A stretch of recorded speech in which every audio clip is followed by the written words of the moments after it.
ಕನ್ನಡ ಕಸ್ತೂರಿ ನುಡಿದು ಕರುಣಾಳು ಮಣ್ಣಿದು ಮರಳಿದು ಚಿಂತಿಸು ವಂದಿಸು ಪೂಜಿಸು ಇದೆ ನಮ್ಮ ಹೆಮ್ಮೆಯ ನೆಲವೋ.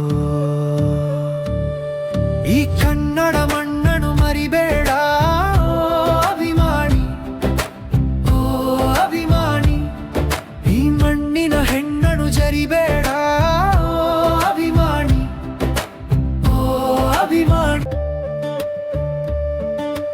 ಕನ್ನಡ ಕಸ್ತೂರಿ ನುಡಿದು ಕರುಣಾಳು ಮಣ್ಣಿದು ಮರಳಿದು ಚಿಂತಿಸು ವಂದಿಸು ಪೂಜಿಸು ಇದೆ ನಮ್ಮ ಹೆಮ್ಮೆಯ ನೆಲವೋ. ಈ ಕನ್ನಡ